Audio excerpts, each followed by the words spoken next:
Hi guys!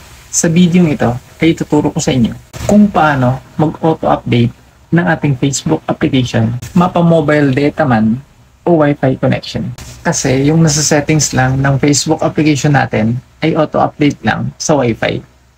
E paano naman kung naka-mobile data lang tayo? Automatic hindi yun mag-update kasi nga hindi tayo nakakonect sa Wi-Fi. Kaya naman sa video ito ay tuturo ko sa inyo step by step. At kung interesado ka sa video ito, ay tapusin mo hanggang dulo para malaman mo kung paano mag-auto-update sa ating Facebook application, mapa-mobile data man o Wi-Fi. Una muna natin gagawin guys ay i-open natin ang ating Facebook application. Dahil ipapakita ko sa inyo na naka-auto-update na ito sa Wi-Fi. Once na na-open na natin ang ating Facebook, ay i-open natin itong menu icon o yung tatlong guhit. And then, pumunta tayo sa Settings and Privacy. I-click natin itong Settings and Privacy. And then, i-click natin itong Settings. At pag andito ka na sa Settings ng iyong Facebook application, ay i-scroll down mo lang ito at hanapin mo ang Media.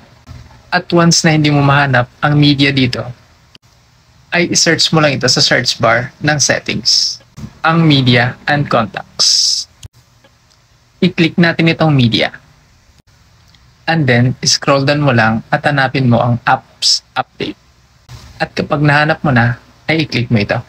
Kung mapapansin nyo guys, ang nakalagay dito, Auto-Update Facebook, Automatic Update over Wi-Fi. So, ibig sabihin lang nun guys, pag hindi ka nakakonect sa Wi-Fi, ay hindi mag-auto-update ang Facebook application mo. Kaya naman, ang gagawin natin, para makapag-update tayo ng ating Facebook application, mapa-mobile data man o Wi-Fi connection, ay ang una natin gagawin guys, ay pumunta tayo sa ating Play Store. I-click natin itong Play Store sa ating cellphone at kapag nabuksan na natin ang Play Store, ay sa bandang itaas ay makikita ka diyang account o yung account logo natin. I-click natin yan at kapag na-click mo na yan, ay pindutin mo naman itong Settings. At kapag na-click mo na ang Settings, ay i-click mo naman itong Network Preferences. At dito sa Network Preferences, ay hanapin mo naman ang Auto-Update Apps. At ito yun guys, i-click natin ito. At dito nga guys, ay mapapansin nyo na nakaset siya sa over Wi-Fi only. So ngayon guys, para maging updated ang ating Facebook application, para kung may mga bagong features na lalabas sa Meta, ay automatic na magkakaroon ng ating Facebook application. Kailangan mo lang gawin ay iset mo siya sa over any network. At kapag nakaset na siya sa over any network, mapa-mobile data man o Wi-Fi connection, ay automatic na itong mag-update ang ating Facebook application. At para ma-activate ang over any network, ay itap mo lang itong bilog.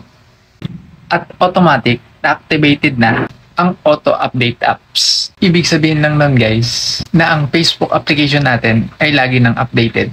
Kahit hindi na natin ito imano-mano pang i-update.